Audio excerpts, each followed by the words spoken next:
Capítulo 4. El poder del estilo.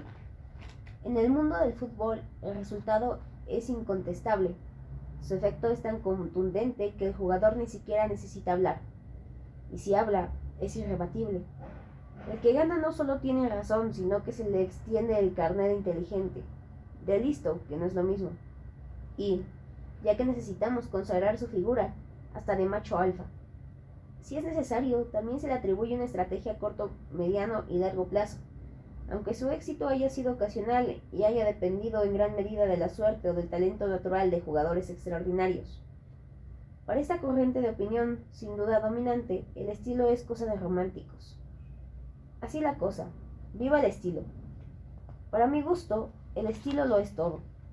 Es la diferencia, la distinción, lo que nos hace únicos. Si no somos distintos a las demás empresas, ¿cómo vamos a ser reconocibles? ¿De qué nos vamos a sentir orgullosos? ¿De qué nos vamos a avergonzar? El estilo es la manera de ser, y eso es tan importante para una persona como para un equipo deportivo o empresarial. La diferenciación es una de las grandes ventajas competitivas de las organizaciones de nuestro tiempo.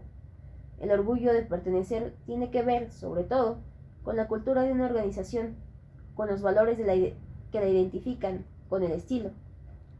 En el infinito mundo del fútbol, todos los estilos son aceptables. Faltaría más. Pero no es lo mismo correr para conquistar que correr para huir. No es lo mismo esforzarse para la aventura que esforzarse para la burocracia. No es lo mismo esperar el próximo partido como una ilusión que como si fuera una amenaza. Hay que repetir muchas veces que no es lo mismo, porque en el derecho a ser diferentes y en la aspiración de grandeza es donde reside la batalla conceptual entre los bien llamados resultadistas y los mal llamados románticos. Pero insisto, los gustos no solo son respetables, sino, de algún modo, sagrados. De la misma manera que a mí no me gusta que nadie me diga lo que tengo que pensar en lo relativo a mis gustos, no pretendo arrastrar a nadie hacia mi sensibilidad. Siempre he emparentado la manera de jugar con la manera de vivir y, sin dudarlo, prefiero a los que viven con coraje, elegancia moral y grandeza en sus decisiones. Cuando en la temporada 2011-2012, en el ámbito de la UEFA Europa League, el Athletic de Bilbao visitó al Manchester United, Marcelo Bielsa se sintió un gran privilegiado por enfrentarse a un hombre con la trayectoria de Sir Alex Ferguson y a un equipo avalado por semejante historia. En aquel viaje, Bielsa, que es un curioso profesional, intentó descubrir en los pequeños detalles dónde marcaba el Manchester la diferencia.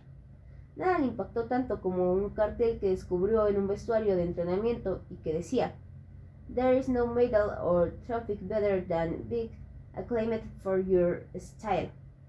No hay mejor medalla o trofeo que ser aclamado por tu estilo. Cuando compartió con sus amigos el impacto que le había producido la frase, Bielsa lo hizo con admiración. No era para menos, acababa de descubrir que en la base del conocimiento colectivo que el Manchester United había acumulado en más de un siglo de gloriosa existencia, el estilo seguía estando por delante del resultado, no porque sea más importante, sino porque ese es el orden que permite luego sentirse orgulloso por los triunfos obtenidos. Lo voy a repetir, el estilo no es más, sino que está antes que el resultado. Hace más de 50 años, en 1958, el avión que llevaba a la plantilla del Manchester United cayó sobre Múnich. Sobrevivieron muy pocos jugadores. Aquella tragedia recordada del día 6 de febrero de cada año sigue estremeciendo a los viejos y a los nuevos aficionados del equipo. Pero precisamente tras ese trágico episodio, el club británico se convirtió en mito, porque el dolor contribuyó a crear una especie de complicidad mundial, y porque justo 10 años después del Manchester, renaciendo de sus cenizas, levantaba su primera Copa de Europa. Una prueba de que la personalidad de los clubes, como la de los seres humanos, no solo no solo se construye a base de momentos felices. Pero hay algo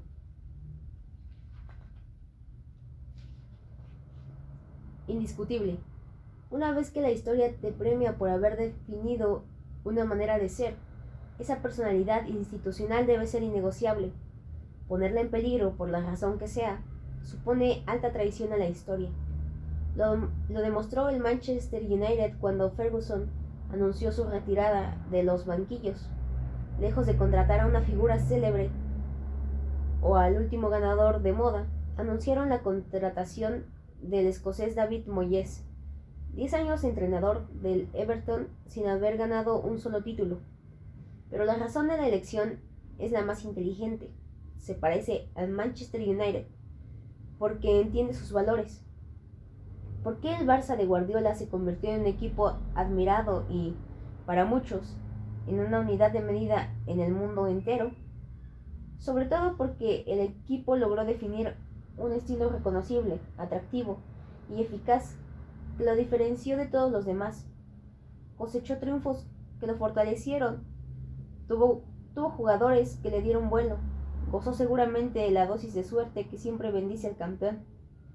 Pero en la base de todo hay una manera de hacer las cosas que empieza en la Masía, escuela de fútbol y de conducta, y termina en el primer equipo, donde se respeta hasta la exageración lo que la Masía enseña.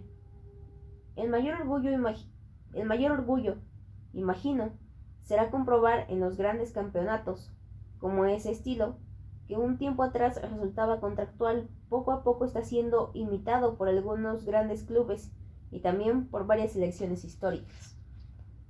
La personalidad. También el Real Madrid está hecho de grandes resultados y excelsos jugadores, pero en el centro mismo de su gran suceso, como club de referencia, hay un conjunto de valores que se fueron afirmando con el tiempo. Desde aquel Madrid con espíritu amateur, fundado por un grupo de jugadores en 1902, hasta el universal equipo de estos días, hay un largo camino recorrido por mucha gente que, con su esfuerzo y cariño, participó en la construcción de un ideal colectivo. El club, recogiendo esas influencias que le dieron un contenido intelectual y sentimental, terminó por definir una personalidad única. Claro que aquellas 5 primeras Copas de Europa desempeñaron un papel definitivo para alcanzar la condición de leyenda, pero no olvidemos que el Madrid estuvo 32 años sin ganar una Copa de Europa, entre la sexta y la séptima, y eso no impidió que siguiera siendo reconocido como un club ejemplar, que siguiera. El Madrid es ganador hasta cuando pierde, porque así es percibido por todo el mundo. Por esa razón, nunca entenderé la desesperación que algunos muestran por ganar el próximo partido, el próximo campeonato. Esa obsesión es una trampa absurda que lo único que logra es que uno se olvide de su propio modo de ser. La memoria colectiva guarda como un tesoro la cultura del club. Por eso, cuando algunos directores erraron el camino, fue la masa social la que enderezó el rumbo colocado, su voto en el sentido justo. No es una fantasía. Hubo un tiempo a finales del siglo pasado en el que había entre los aficionados del Real Madrid un sentimiento de pérdida que no se compensaba con la obtención de grandes títulos. El Madrid había debilitado su manera de ser y, en el imaginario colectivo, ese ataque a la esencia de la institución estaba haciendo mucho daño.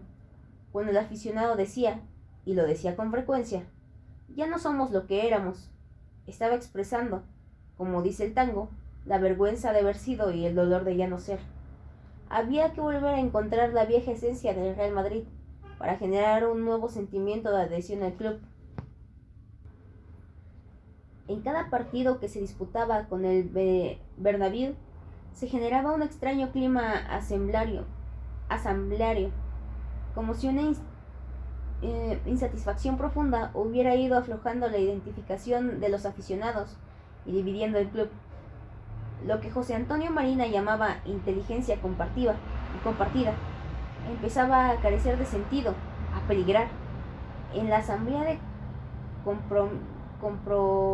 compromisarios que se celebra anualmente. Esa fractura se eleva hasta alcanzar cotas de grosería que dejaban la sensación de que el Real Madrid no solo había perdido su grandeza, sino hasta su razón de ser. Cuando se ganó la octava Copa de Europa en París, Lorenzo Sainz se apresuró a convocar elecciones 2 años antes de lo que autorizaba la ley, para asegurar la estabilidad del proyecto.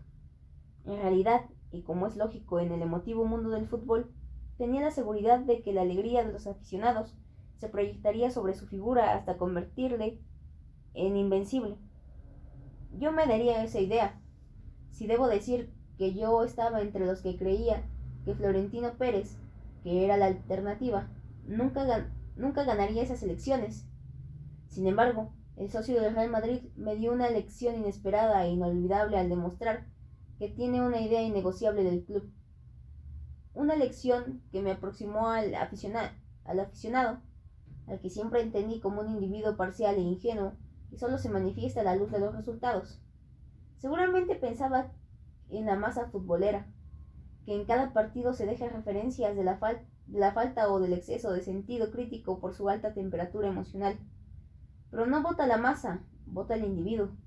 Y no vota con el calor del partido, sino con el sentido de la responsabilidad que otorga la distancia. A la hora del partido, el aficionado es todo pasión, pero al día siguiente vuelve su condición de ciudadano, consciente de que puede presumir de determinadas cosas y puede abochornarse de otras. La decisión mayoritaria de los socios cambió el rumbo del club, hasta el punto de ponerlo a salvo no solo de su descomposición, sino también de su transformación en sociedad anónima deportiva, que le hubiera quitado su personalidad y a los socios su poder simbólico y real. Florentino Pérez entendía que el Real Madrid debía volver a ser un equipo modélico en sus relaciones con las instituciones, con los clubes, con la prensa, con los aficionados al fútbol en general y con los madridistas en particular.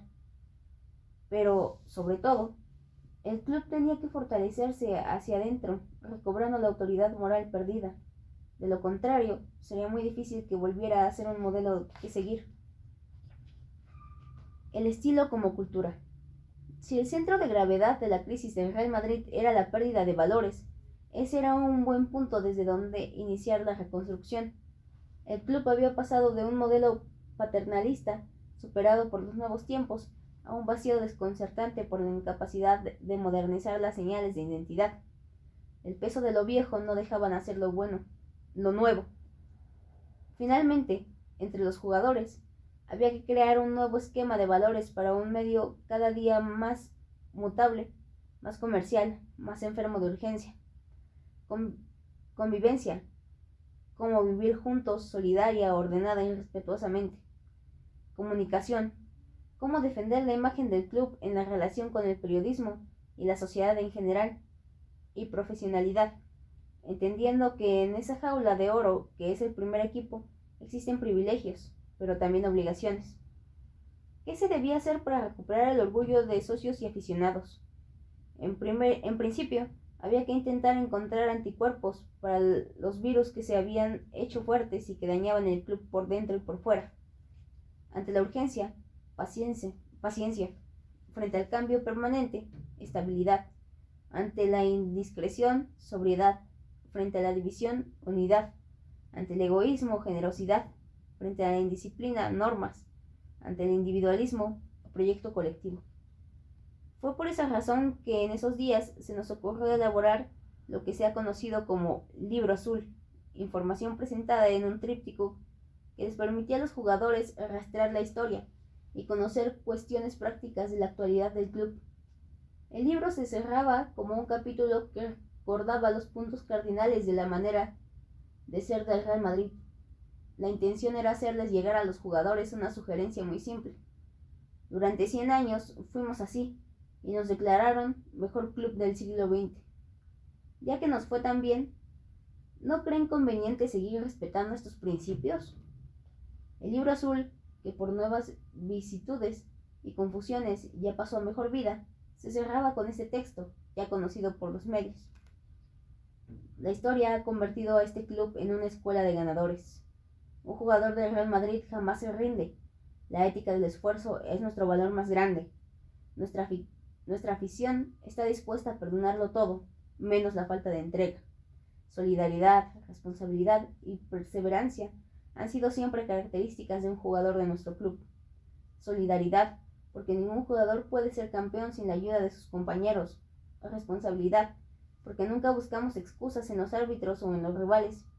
Perseverancia, porque el auténtico profesional es aquel que se gana el respeto con el trabajo diario y porque la estabilidad es una de las bases del éxito. El vestuario es sagrado y sus secretos deben guardarse por respeto a los compañeros y al club. Por el mismo principio de lealtad, en el Real Madrid el puesto se gana en los partidos y en los entrenamientos, no en los medios de comunicación. El nombre del Real Madrid ha estado siempre acompañado por la palabra señorío, dentro y fuera del campo. Un jugador de nuestro club debe entender que representa 100 años de una historia única y a millones de personas del mundo entero. Hay que tener un comportamiento respetuoso con los compañeros, árbitros y rivales. El triunfo también es consecuencia de una superioridad moral. Vestir la camisa de Real Madrid es asociarse a todos estos valores que han convertido a nuestro club, que ya es el tuyo, en el mejor del mundo. Como pueden ver, se pretendía trasladar a los jugadores una idea muy simple, los valores que defienden cuando se ponen la camiseta del Real Madrid. El documento se le entregaba a Raúl González en español, a Luis Fijo en portugués, a Zinedine Zidane en francés y a David Beckham en inglés. Se trataba de ponerle acento a principios fundamentales que honran la ética, el espíritu de superación y la integración a través del deporte. Claro que la emoción nos vuelve sectarios, pero los sentimientos no tienen por qué inferir en cuestiones básicas, como que el club debe estar siempre antes que el equipo, y el equipo siempre antes que cualquier individuo. La lluvia fina. Eso que llamamos estilo es el gran capital de una empresa, y debe ser defendido con el mismo entusiasmo por cada uno de sus miembros, para que esta cultura corporativa se mantenga vigente.